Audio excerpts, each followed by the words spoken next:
Adivinen cuál es el país que produce más petróleo en el mundo. ¿Arabia Saudita? ¿Irak? ¿Irán? Ninguno de los anteriores. Con 13 millones de barriles al día, el mayor productor es Estados Unidos. La coronación es reciente y es una de las razones por las que se ha caído el precio del petróleo. Estados Unidos está comprando menos porque está produciendo mucho más. Y todo esto tiene un responsable: el fracking. ¿Qué es el fracking? Es una técnica para extraer petróleo y gas de lugares que antes no se dejaban. Rápido repaso geológico. Todo el petróleo está almacenado en formaciones de rocas. Algunas de estas formaciones tienen poros o grietas que dejan fluir el petróleo, otras no. Las que no eran un problema para la industria petrolera, pero ahora que existe el fracking ya se puede sacar petróleo de ahí. Es más fácil entender todo esto si hablamos de un concepto clave: la presión. El petróleo es un fluido subterráneo que tiene que soportar millones de toneladas de tierra. Cuando nosotros taladramos hasta esa profundidad es como si estuviéramos destapando una gaseosa agitada. Así también el petróleo quiere salir por la tubería hasta la superficie porque la presión lo empuja. Pero todo esto depende de que exista un camino a la tubería. O sea, que las formaciones de rocas que almacenan petróleo tengan poros o grietas y que estén conectados. Si no hay conexión con la tubería es inútil porque la mayoría del petróleo se queda atrapada. Pues bien, resulta que ahora podemos fracturar las rocas para crear nuestras propias grietas. Eso es el fracking, que formalmente se llama fracturamiento hidráulico. Lo de fracturamiento ya se entiende, y lo de hidráulico es porque se utiliza agua a presión para romper las rocas, agua y arena. Pero la historia no termina ahí.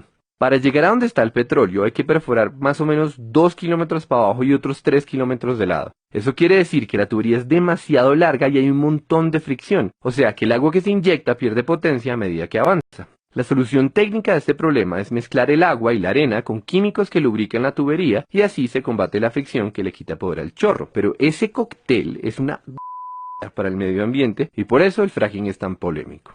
Para ser claros, no es que los pozos convencionales sean amigables con el medio ambiente, es que el fracking es peor. Básicamente estamos contaminando grandes cantidades de agua para romper rocas y buena parte del agua sucia que metemos se devuelve a la superficie todavía más sucia porque esas rocas tienen metales pesados y compuestos radioactivos. La contaminación es tanta que ya no es posible tratar el agua para hacerla potable. O sea, esa agüita se perdió y para siempre.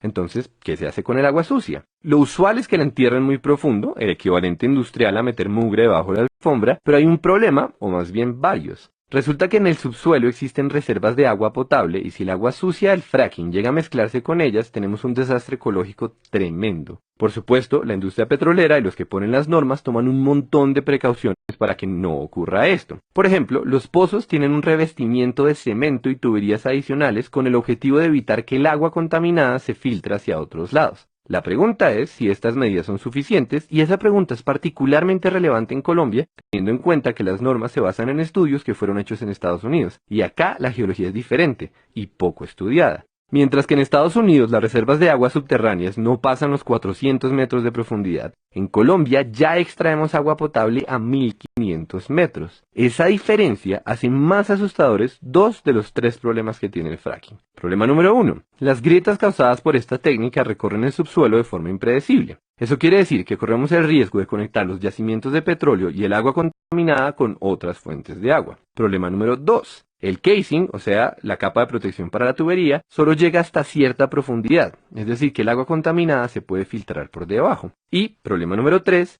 el casing es una solución temporal.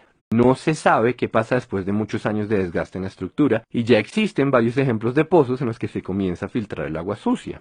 Y entre paréntesis, también se ha hablado de la asociación del fracking con el incremento de temblores, pero se argumenta que en los pocos casos en los que ocurre las magnitudes son despreciables. Ahora bien, dicho todo eso, es importante saber que hay más de 1 millón de pozos de fracking en el mundo, y ese dato es muy diciente. Nos dice que las consecuencias negativas del fracking teóricamente se pueden controlar, por lo menos a corto plazo, y también nos habla del rol protagónico del petróleo en la economía. Es que son 1 millón de pozos aumentando las reservas mundiales, y la cifra va creciendo, lo que nos trae de vuelta a Colombia. Colombia, que está por encima del 85% de los productores de petróleo del mundo. Colombia, cuya economía depende en buena parte de esta industria, pero también Colombia, la que solo ha explorado 9 zonas en lo que va de este año, porque cayó el precio del petróleo y por tanto cayeron las inversiones. Para bien o para mal, esta es una industria a la que pertenecemos y tenemos que tomar decisiones.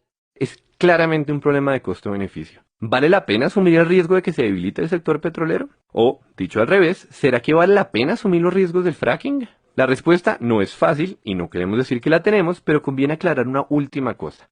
Como el fracking es mucho más costoso y como el precio del barril está tan bajito y como la industria petrolera en Colombia está alicaída, se está hablando de incentivos tributarios para el fracking. O sea, el país recibiría menos plata usando esta técnica que usando la tradicional. Entonces, de nuevo, ¿vale la pena?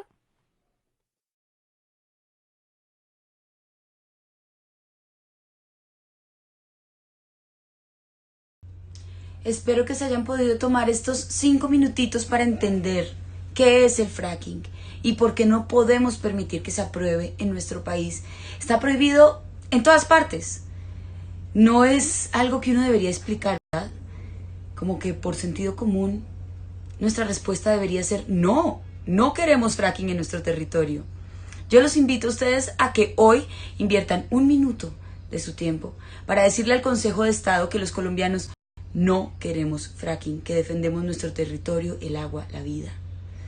Así que acompáñenos con el numeral alerta fracking y utilicemos nuestras redes sociales para defender lo que sí es importante.